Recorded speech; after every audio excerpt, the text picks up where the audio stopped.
Hey, I'm with Gus today from the death metal band Gruesome, right? Nice to meet you for the very first time. Pleasure, And my friend. it seems that we have we are both really fans of death metal and especially death, right? You could say that. So you're going to release your new album. And first of all, for the guys who don't know the band, you formed the band with Matt, the guitarist, right? Yes, that is correct. And it was the Death to All tribute to Chuck Schindler death, right? Yeah, we met on the 2013 version of that tour. I was out uh drum teching with Sean, but I also was playing the song Baptized in Blood every night with DTA, and Exhumed played one of the shows with us, and then Matt and I just kind of hung out and bonded, drank, and we both love, we both really love the first three albums of Death. I mean, the first four, um, but then we had some drinks and we thought, man, it'd be really cool to ask Rick, Roz, and Terry Butler if they would want to do a Death to All, but playing just, maybe the first two albums, which is interesting that 10 years later, that's what ended up happening. But Hmm. uh, when Rick and Terry weren't really available to do it, Matt almost jokingly was like, maybe we should just write our own death songs. And at the time, I'm like, well, what is that going to sound like? It's kind of this crazy idea. And then some time went by and we kind of forgot about it. And at the time, I was still playing in a band called Malevolent Creation. And then I left the band in February of 2014. And obviously now I had time. So I messaged Matt and I said, hey, remember that crazy idea? You know, if you have a demo or something, send it my way. So he sent me a demo and I thought it was pretty good. And then he sent me another one and I thought it was really good. And I recorded some live drums. And at some point, really early on, I sent these demos to James Murphy and I said, hey, are these good or am I crazy? And James called me and he's like, no, man, this stuff sounds pretty damn good, actually. They sound like death songs that just never saw the light of day or whatever. So, you know, fast forward to 10 years and here we are. Great. Do you have still news from James Murphy? I mean, he's just an old friend of ours. We talk, just kind of connect and say, hey man, how's it going? Like he just did some renovations at his house. So we talked and, Okay. we're just friends. It's kind of like, especially in the Florida community, we all know each other. Okay. And because I saw also the other tribute, the death tribute, with the other guys from Gene Oglan and Steve DiGiorgio. And are you in contact with them also? And Yeah, I mean, it's funny, there's only so many people that were ever involved with death.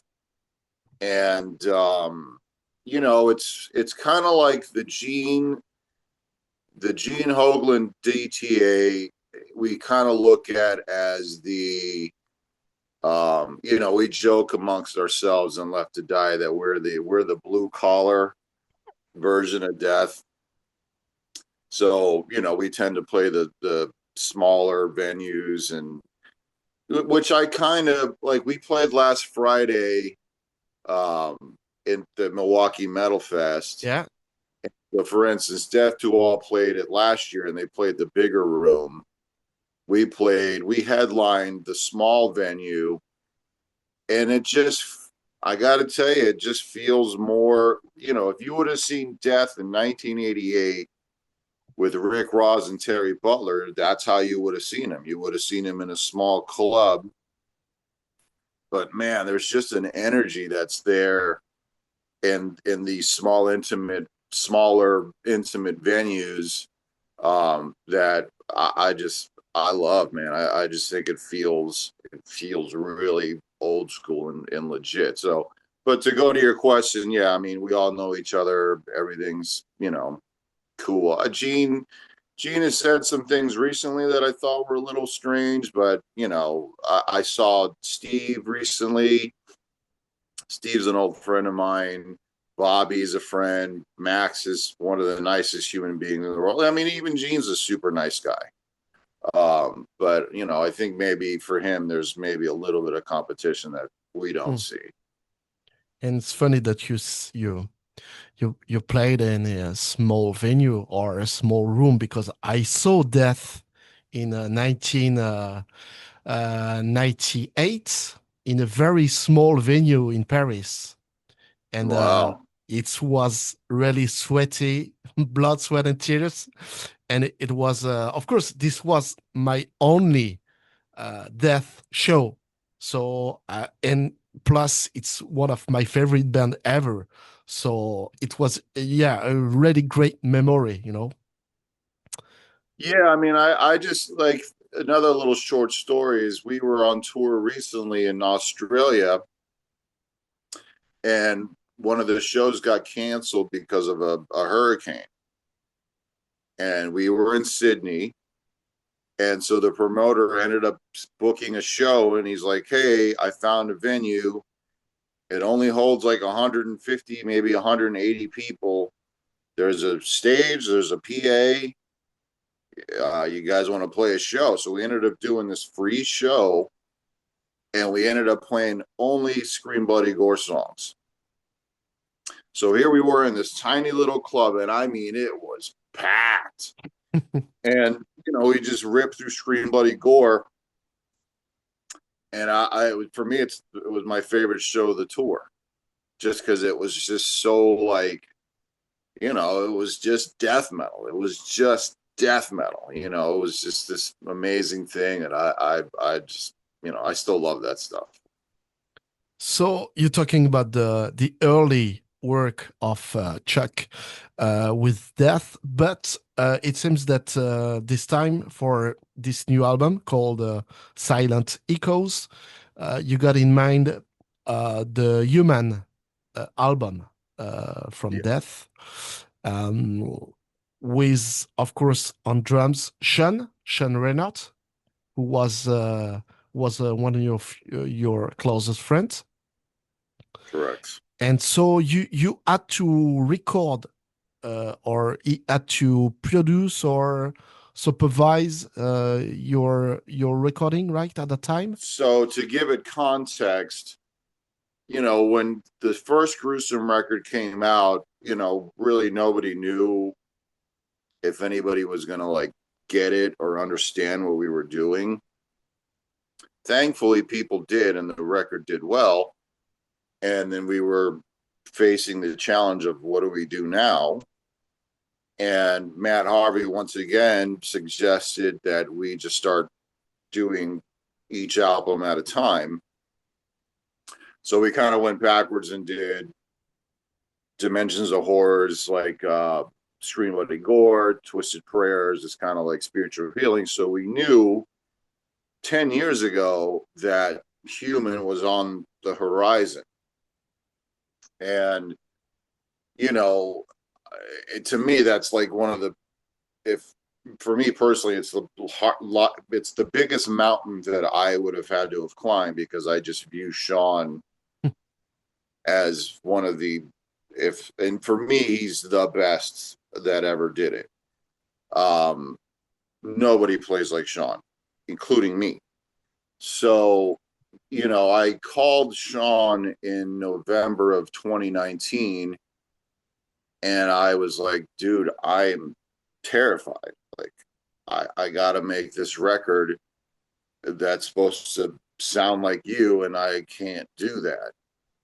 And we're obviously, we were best friends for almost 25 years. We were like brothers. So, and as brothers do, of course, he's like poking jokes, whatever. But obviously, at the end of the conversation, he was like, listen, man, just, of course, I'll help you out, but I think you should just be yourself.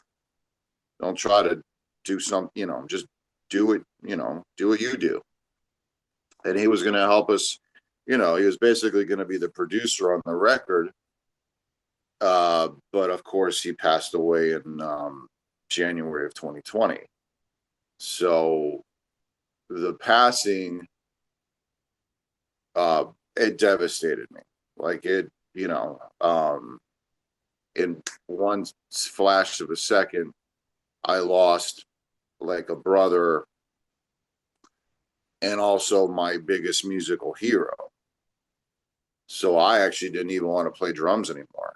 Um, Consequently, I actually returned to guitar, and now I actually play guitar more than I do drums here at home.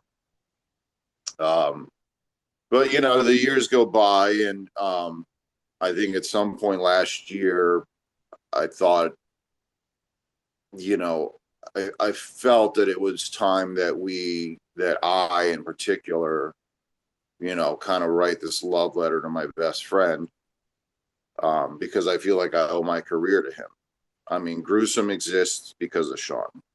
And if it wasn't for Gruesome, I wouldn't be in Left to Die. So, like, for me to be so part of the death story now, I owe 100% of it to Sean. He, his teaching elevated my playing to a level where I could play good enough to, be a real player and, join Malevolent and etc. Um, and then, of course, he opened a lot of doors for me. So, I just felt it was time to pay my respects. Uh, Still terrified, still, there was moments where I didn't think I could do it, and I was going to call a more technically profound drummer than me, someone like John Longstreth or Mike Heller. Um, I was just going to say, hey, you guys do it, and I was going to step away. And then luckily, I have a lot of really great friends, um, that are, really great players themselves, like Dirk Verburen and Derek Roddy, whom I leaned on heavily for, support and guidance. And they, everybody was like, dude, you have to make this record. This is your record to make. Um, so I just, we made the demos and I practiced as, I'll say this. I don't think it's as good as Human. I'm not as good of a drummer as Sean, but I can tell you that I gave it 100, absolute 100%. I played the best I possibly could. I practiced for months and months before we recorded the record because, unlike many of the records that are made today, like, there's no computer editing. Like, we record, like, everybody played what you hear is what we played. There's no cutting and pasting. There's no fixing the bass drums. Like, it's, let's do it or die. The old school So way. the old school way. And and Sean was one of the biggest, um he was a real big proponent of that. He hated editing. He didn't even like putting samples over his drums. So obviously Gruesome has never really edited our records anyway, because we've always tried to sound old school. But on this record in particular, I just, I just wanted to be as real as I could, um, in honor of my buddy. I met Sean. I interviewed him when Cynic reformed, and it was a great honor because it was what to me also one of my favorite drummer. You know, Human album is just it's just awesome. You know, it's just a Changed the pure, world. yeah. And so I met him yeah in Paris Nice for guy, right? He's the nicest guy in yeah, the world. it was super nice, you know, and it, you know, a Cynic for me, the album Focus is a legendary album for me too, and I was with Sean and Paul, and it was one of my dream, you know, maybe 15 years ago, and you remind me, I interviewed Dirk Verbeuren from Megadeth, who was a close friend also to Sean, and of course he had the same same vibes than yours, you know. To it was very sad, you know, to about Sean passed, and it was yeah, Well, c'est I used the Focus snare drum I've on heard Silent that. Echo, and it was Dirk that went into Sean's house and rescued a lot of the stuff. Um, because when Tom, Sean's husband, passed away, the state of California was going to just claim everything, and we had a real limited amount of time to get things out. And Dirk went in and you know, rescued some really key things. And one, you know, chief amongst them was the Focus snare drum. And then Sean's family, whom I become very close with since his passing, you know, I asked him if I could use it on the record, which of course they said absolutely. You know, because my thing is as a drummer, our voices don't get heard on recordings, and the snare drum in particular to me is the closest thing to our voice. Man, this is emotional. And you know, for me to use that snare drum, at least Sean's voice continues to be heard. Mhm. And I've That was thinking. yeah, and I've heard in the documentary or the first part of the documentary that you released, that your Jared Pritchard, right? Your producer, he used also the same mic that was used in the death metal recordings in the 90s, right? Well, we had consulted Scott Burns Yeah. about, you know, some techniques and some things, and it was a particular mic that I guess doesn't normally get used on a snare drum, but Scott used it, I guess, often. And you know, when he mentioned it to Jared, Jared was even like, "Really? Are you sure?" And then as we the first day we, you know, we set up the snare drum by itself, and we put, you know, it's typically standard. You put a Shure 57, and that's just the standard. And Yeah. then this was a Sennheiser 421, and we recorded it and listened back, and I mean, it was immediate. Like, oh my god, that's the sound. Like, it really made a significant difference. And you know, and I think that's, you know, having Scott Burns available to kind of give us some guide, some productional guidance, was pretty, you know, important as well. You know, so, you know, big thank you to Scott for helping us out the way he did. Yeah, great. Um, so you recorded the album last year, right? Yes, almost a year ago now in June. I mean, I started drums in June, and then Gruesome did a European tour, and then Left to Die did a European tour, and I think Matt had done vocals at some point in between those tours, and then I think Dan was out with Possessed, and then when he was done with Possessed, he went and did guitars, and he ended up recording bass because Robin was also on tour. So we kind of we needed to get this record done. You know, I mean, it had been 7 years at that point Yeah. or whatever. So I really feel that the sound of the album is much better. Uh, than the previous one. Is it because, of course, the recording, but also the mix, or who did that? Jared, so? Yeah, this was definitely Jared. I mean, I think we all, this album carried a lot of weight. Um, Not only is, Jared was also a friend of Sean's. He had done front of house for Cynic on at least a couple of tours. So I mean, he knew Sean really, really well. Um, so there was that component. But we all know that Human is regarded as like the album. Like that's the benchmark. That's the mountain that you have The to climb. So the Jared, Crystal Mountain. yeah. So I mean, even Jared um had the same kind of pressure. Like this thing needs to be great. So we for the first time, I normally when I record drums on an album, I just try to do the whole thing in a day and then maybe come back the next day and if I got to do one song over or whatever. And that's just how I recorded my whole life. On this album, I did two songs in one day. So that was the maximum. Wow. And I had recorded every single song 4 times. And so basically, I recorded 8 songs in one day, but it was only the 2 songs. And, we would do one and then not even really listen to it. We just go and record another and record and record another.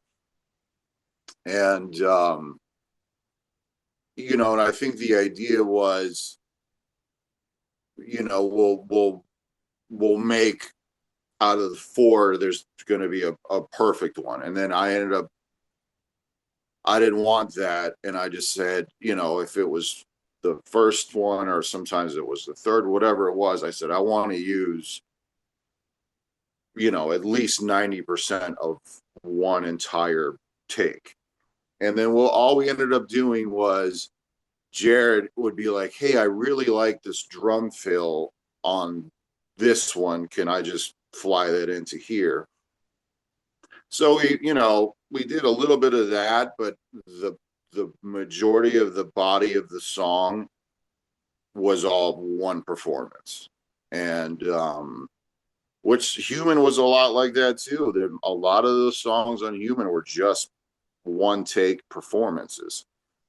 And then, sometimes you go in and you redo a fill or whatever, but the majority of it is just one take.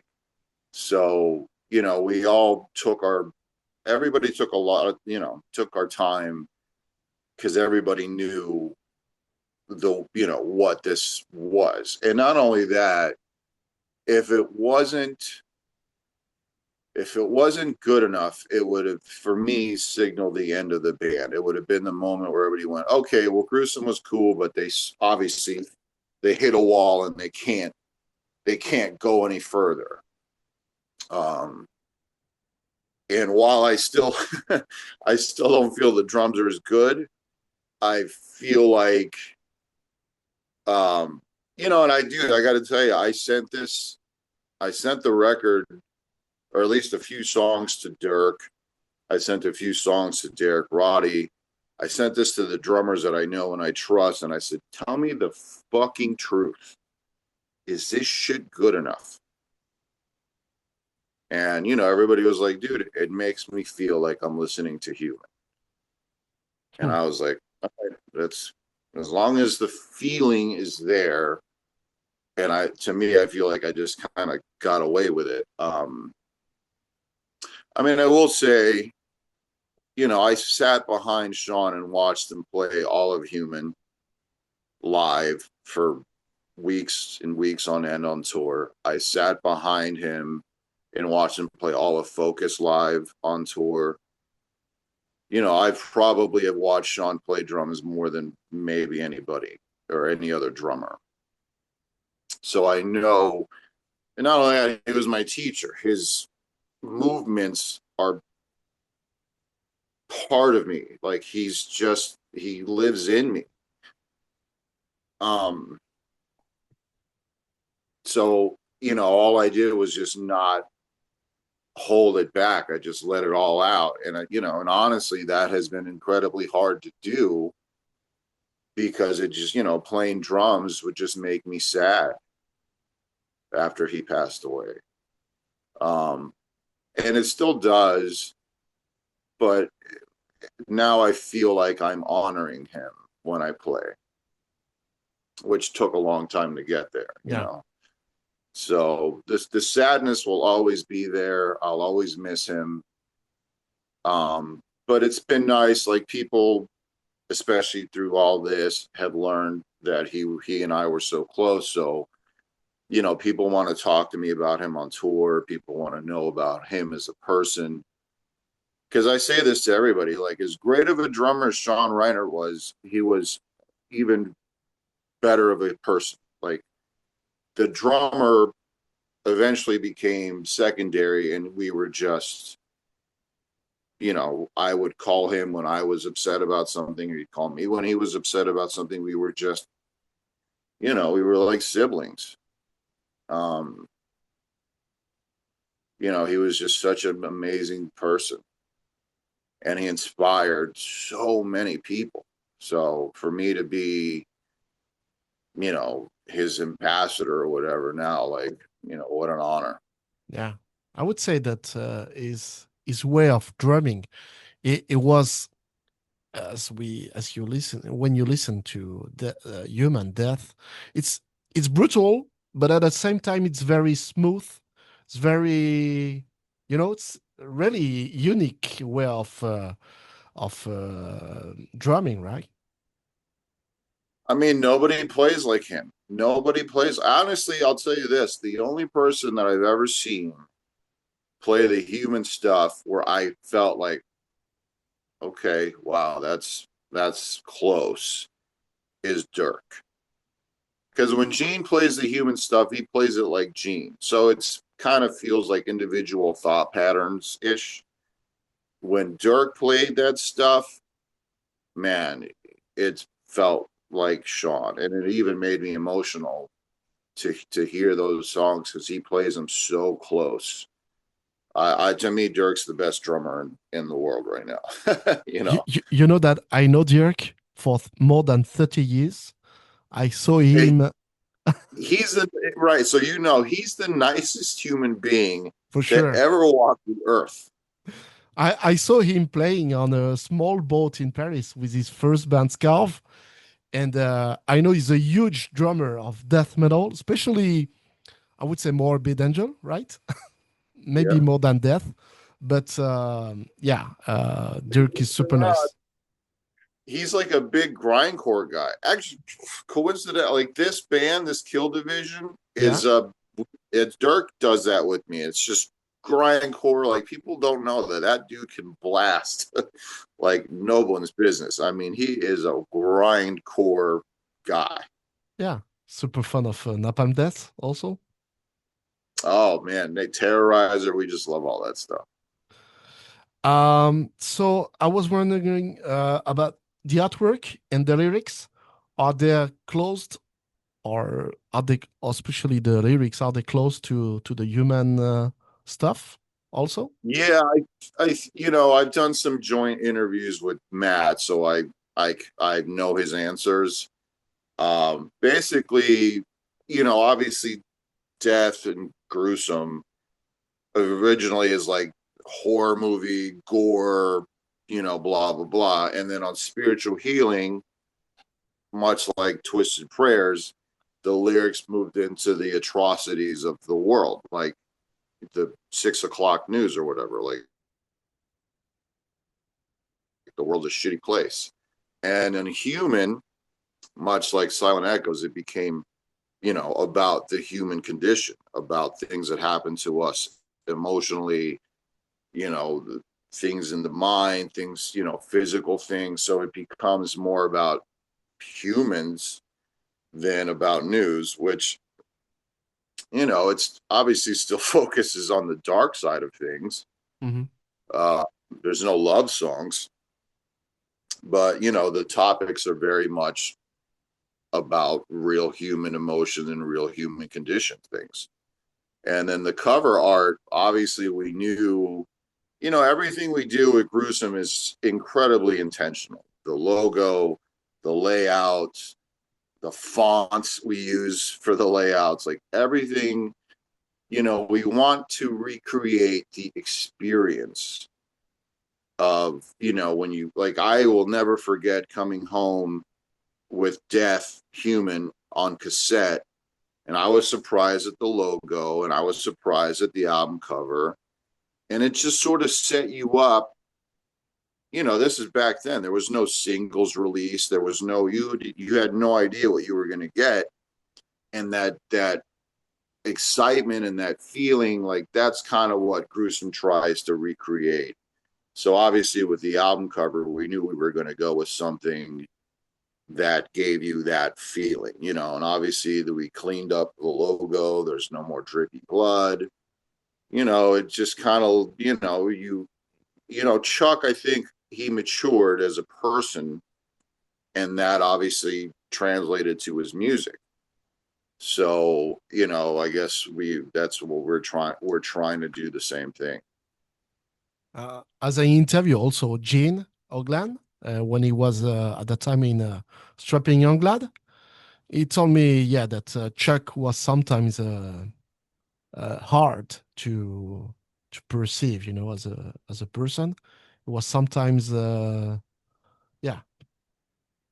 Did you? That's a subject that as I never knew Chuck, but I'm very privileged to now be close friends with a lot of his former bandmates. I think pretty much all of them I've met, and I played with several of them. Yeah, Chuck was a difficult guy. There's reasons why there was always new players on his albums.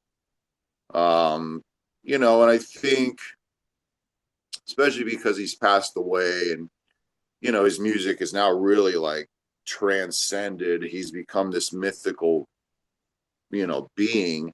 Legendary. The person, man, who dealt with some very adverse things very early in life. The loss of his brother at such a young age deeply affected him. Mm. It deeply affected his family.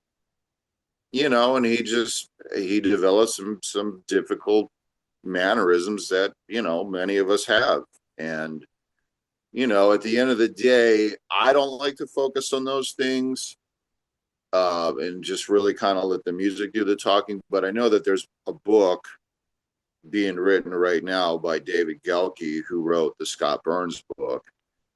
And I think, the stories will be told. So with the band Gruesome, you will go to the end to the end of the discography of Death, right? This is a question that has been asked a couple of times. I don't know what the future holds. I personally, for me, I like all of the records. Like it's Symbolic in particular. I'm I a think huge Symbolic. fan of Symbolic.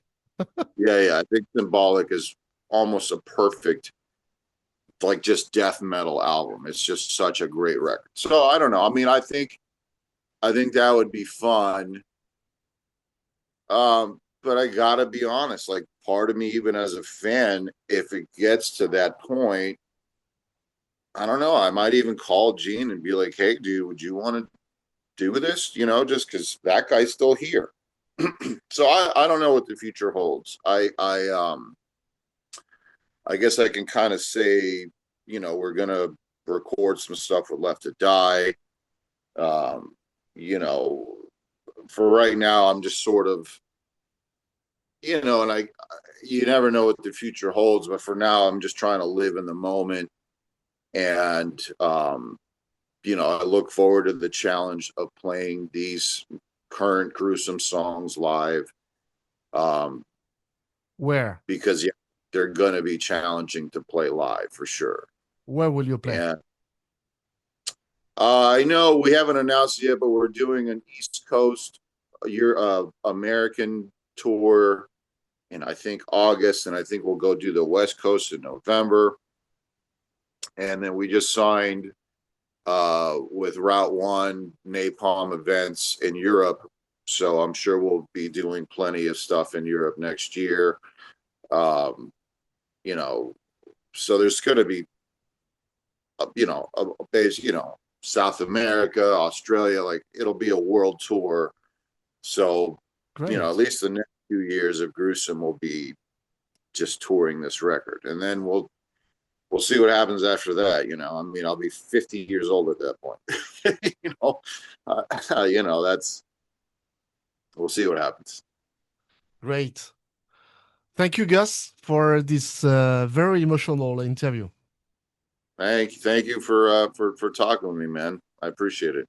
And the album is really awesome. And Thank you so much. when you It's listen when I you gotta listen to the say, first notes, it's you are in the death spirit and in the death world. this album in particular, I already read a review, and while the criticism validly is that the band is not very original, obviously, you know, the music was executed well.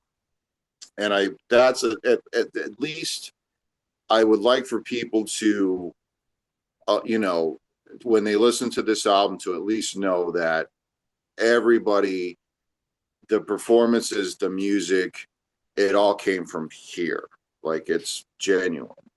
So, if people want to enjoy it and, kind of relive that human nostalgia while enjoying some kind of new songs, that's that's great for me, and for people to accept it as such is a huge honor. And I wish somewhere Sean's laughing. If you know Sean, he would laugh at me.